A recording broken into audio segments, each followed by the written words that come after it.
பிரசாதமா கொடுக்கக்கூடிய உணவு தான் இந்த காஞ்சிபுரம் இட்லி. பச்சரிசி, உளுந்து, வெந்தயம் இத மூணையும் சேர்த்து 3 நாள் ஊற வச்சு அரையா ஆட்டுக்கல்ல ஆட்டி ஒரு நாள் நல்லா புளிக்க வச்சு அதுல மிளகு, சீரகம், சுக்கெல்லாம் சேர்த்து இட்லியா சுட்டோம். அந்த இட்லியும் அவ்வளவு அருமையா வந்திருந்தது.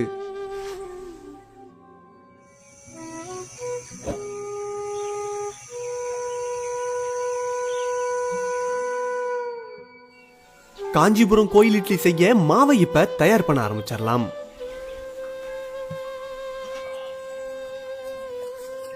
அதுக்காக இப்ப ஒரு படி பச்சரிசி, 1/4 கிலோ உளுத்தம்பருப்பு,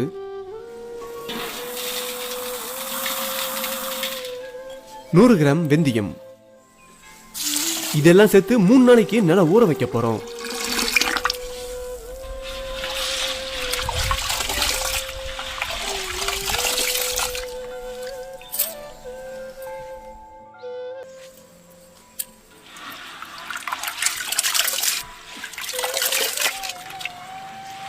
சரியா அரிசியை 3 நாள் ஊற வச்ச பிறகு அரிசியை ஆட்டுறதுக்காக அரிசியை சுத்தமா கழுவி எடுத்துக்கலாம்.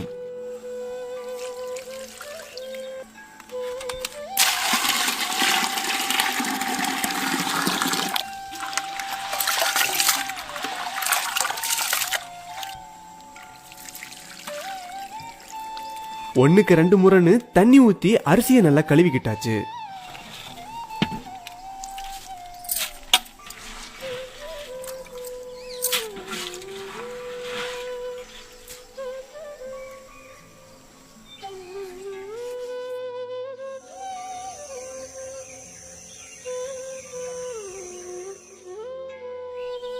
இப்ப அரிசியை உரல்ல போட்டு மாவாட்ட ஆரம்பிச்சிடலாம்.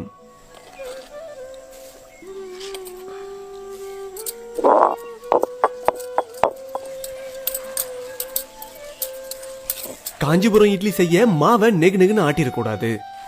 நொய் நொய்யா மாவை ரவை மாதிரி தான் ஆட்டணும்.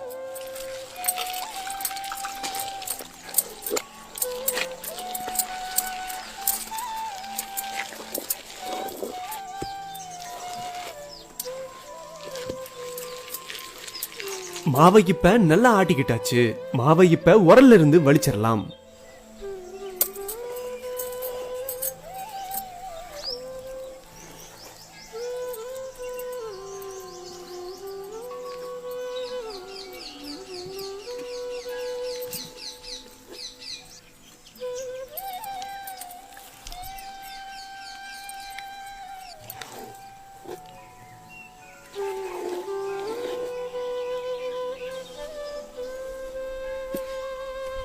மாவு கூட கொஞ்சம் இப்ப கல்லுப்பு சேர்த்து கொஞ்சம் தண்ணி ஊத்தி நல்லா கலக்கி விட்டுறலாம்.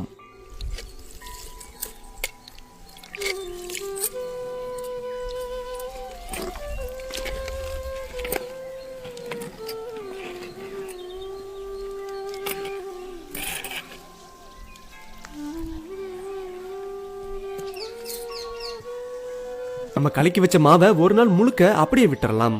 அப்பதான் மாவு நல்லா புளிச்சு இட்லி செய்ய தயாரா இருக்கும்.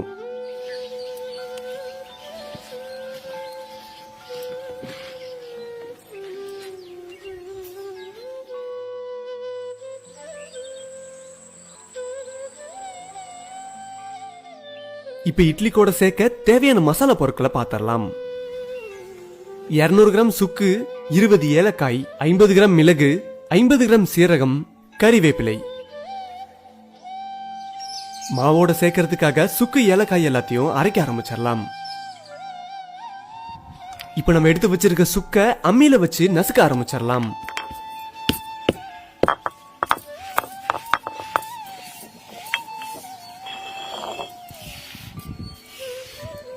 சுக்கு நல்லா பொடியா அரைச்சு எடுத்துக்கிட்டாச்சு.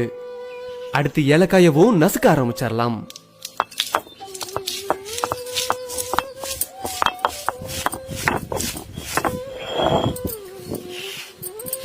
ஏலக்காயவும் நல்லா நசுக்கி எடுத்துக்கிட்டாச்சு.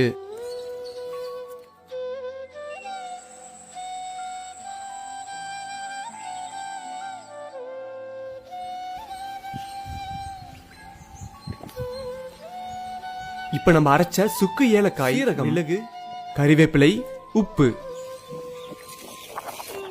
இது எல்லாத்தையும் சேர்த்து மாவை இப்ப நல்லா கலக்க ஆரம்பிச்சிடலாம்.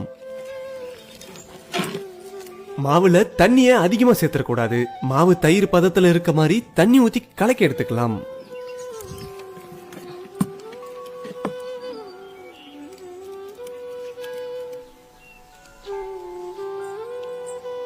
இட்லி சுடுறதுக்காக மாவு இப்ப தயாராயிடுச்சு. மாவை மந்தார இலையில ஊத்தி தான் காஞ்சிபுரம் இட்லியை செய்வாங்க. மந்தார இலைக்கு பதிலா நாங்க அத்தி மரத்து இலைய பயன்படுத்திக்கிட்டோம்.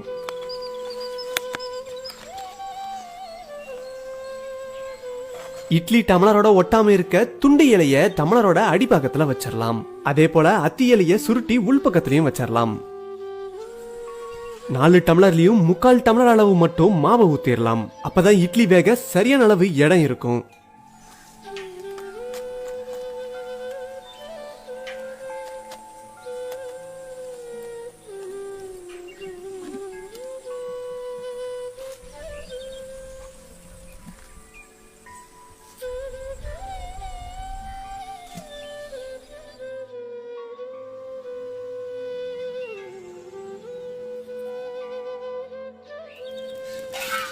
இப்ப இட்லி போனிய அடுப்பு மேல வச்சு கொஞ்சம் தண்ணியை ஊத்தி இறுக்கமா மூடி வச்சிடலாம்.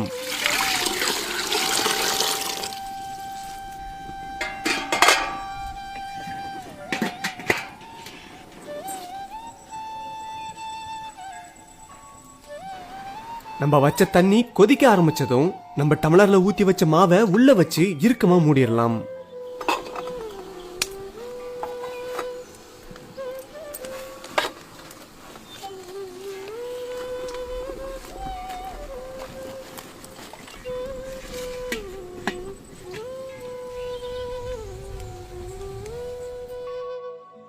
நாங்க இட்லிய சரியா 1/2 மணி நேரம் வேக வச்சோம்.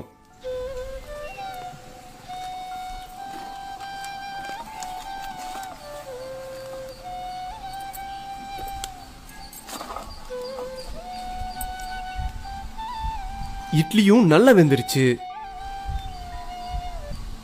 காஞ்சிபுரம் கோவில் இட்லி இப்ப சாப்பிட தயாராயிடுச்சு.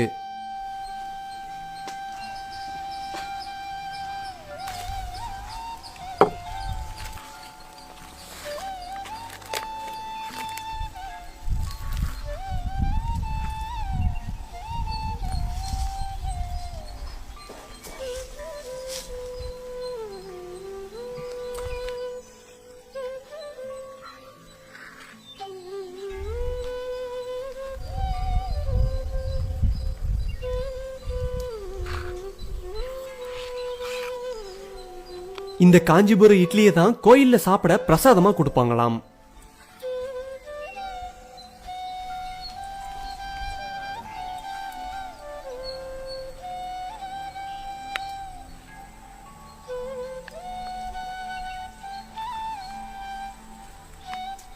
இட்லியோட நல்லெண்ணெயை சேர்த்து காஞ்சிபுரம் இட்லியை தொட்டு சாப்பிடும் போது அவ்வளவு அருமையா இருந்தது.